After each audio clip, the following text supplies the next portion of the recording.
entire ballroom of the Grand Oak Hotel fell silent.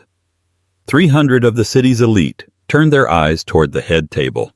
Mark Sterling, a man who prided himself on his image, stood with a microphone in one hand and a glass of champagne in the other, a cruel smirk plastered on his face. Beside him sat his wife, Elena, her head bowed, her face burning with shame as laughter rippled through the crowd. "Let's be honest," Mark's voice boomed over the speakers. "Elena didn't marry me for my looks, and looking at her dress tonight, I certainly didn't marry her for her fashion sense. I married her because she had nowhere else to go." The crowd roared with laughter. Mark felt invincible. He thought he was the king of the world, mocking the woman who had stood by him for 5 years. But he didn't check the guest list. He didn't know that the helicopter landing on the roof at that very moment carried a man who could buy and sell Mark Sterling 10 times over. The king was about to meet the emperor, and Elena was about to stop bowing her head. The morning of their 5th anniversary did not begin with flowers. It did not begin with breakfast in bed or a soft kiss, or even a simple happy anniversary. It began with a criticism. "Elena?" Mark's voice echoed from the master bedroom, sharp and impatient. "Where is my navy tie, the silk one, not the cheap polyester trash you bought me last Christmas?" Elena sighed, placing her coffee cup down on the granite counter of the kitchen island. She wiped her hands on her apron, an old faded thing that had seen better days, and hurried up the winding staircase. The house was a sprawling mansion in the hills of Seattle, a testament to Mark's rising success as the regional VP of Chimera Tech. It was cold, modern, and devoid of warmth, much like their marriage. When she entered the bedroom, Mark Sterling was standing in front of the floor-to-ceiling mirror, adjusting his cufflinks. He was a handsome man, objectively. Tall, broad-shouldered, with a jawline that looked carved from granite, but his eyes were cold, always calculating. "It's on the rack, Mark," Elena said softly, walking over to the closet. "Right where I put it yesterday after the dry cleaners." She pulled the tie out and held it up. Mark snatched it from her hand without looking at her.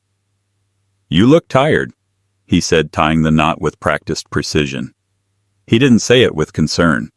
He said it like an accusation. "You know tonight is important.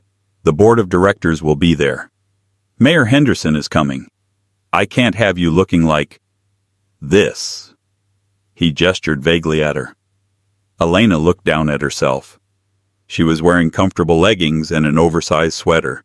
She had spent the last 3 hours cleaning the house because Mark refused to hire a maid, claiming he didn't trust strangers with his valuables. "I have an appointment at the salon at 2, Elena said, trying to keep her voice steady. "I'll look presentable, Mark. I promise." Mark turned to her, finally, his eyes scanning her face with a mixture of pity and annoyance. "Presentable. That's the ceiling for you, isn't it, Elena? Just try not to embarrass me. Jessica is coming tonight, and you know how impeccable she always looks." The name stung. Jessica Thorne. Mark's business associate. A woman who wore Prada-like armor and looked at Elena as if she were a stain on the carpet.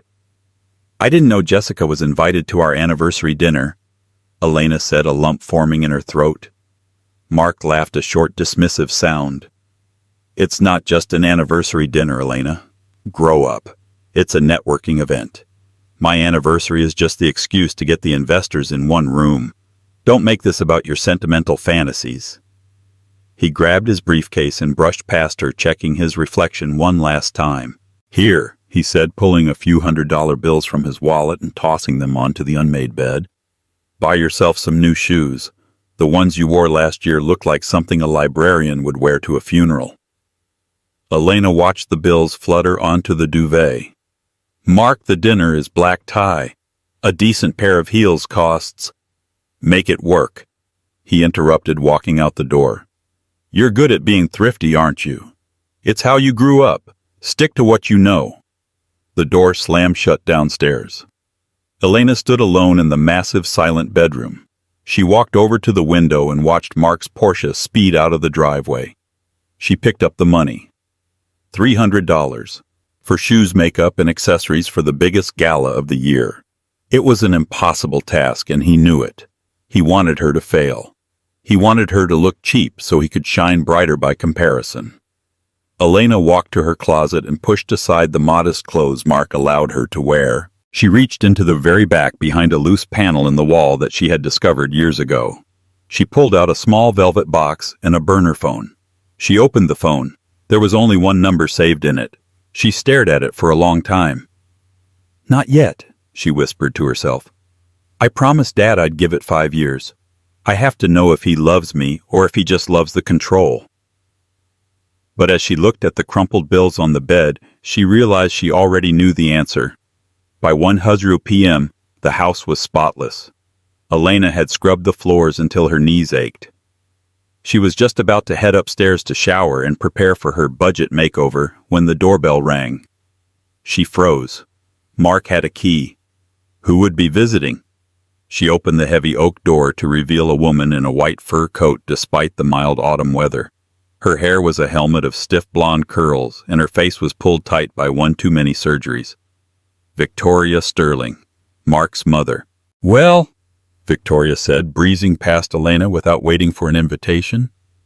"Don't you look domestic?" "Hello, Victoria," Elena said, closing the door. "I wasn't expecting you until the dinner tonight." Victoria walked into the living room, running a gloved finger over the mantelpiece, checking for dust. Finding none, she looked almost disappointed. She turned to Elena, her eyes narrowing. "Mark called me," Victoria said, her voice dripping with faux sweetness. "He was worried, the poor boy.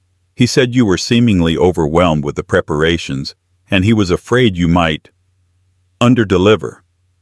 "I have everything under control," Elena said firmly. "Do you?" Victoria laughed.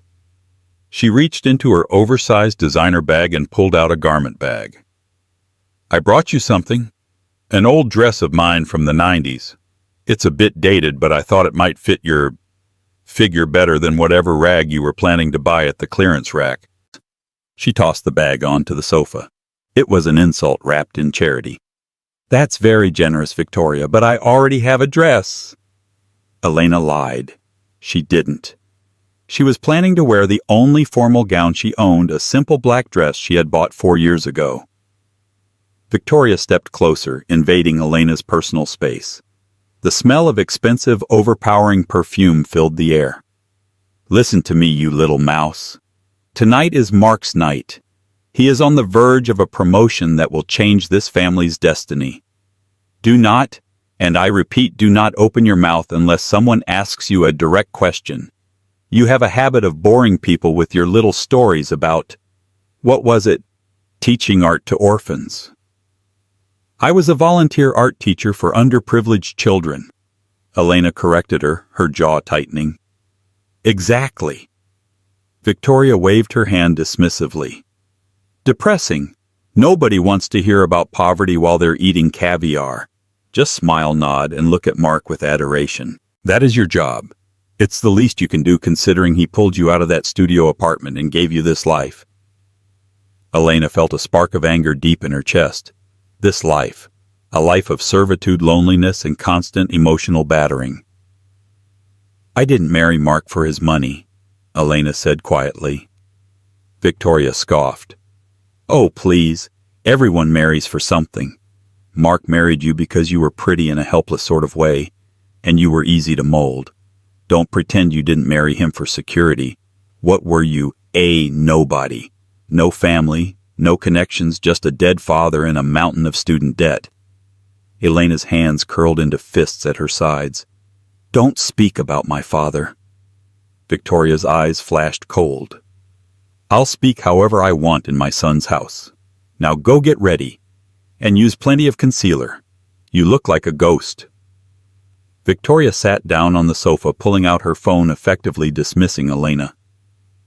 Elena walked up the stairs, her heart pounding against her ribs. She went into the bathroom and turned on the shower, letting the steam fill the room. She looked at herself in the mirror. Victoria was right about one thing: she looked like a ghost. The vibrant, passionate art student she had been 5 years ago was gone. Mark had chipped away at her piece by piece until only this shell remained.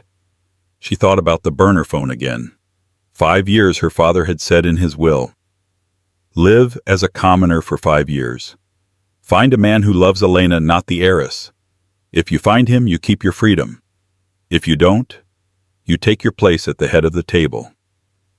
Tonight was exactly 5 years to the day. Elena turned off the water. She didn't cry. She was done crying. She reached for her makeup kit. She didn't use the money Mark gave her.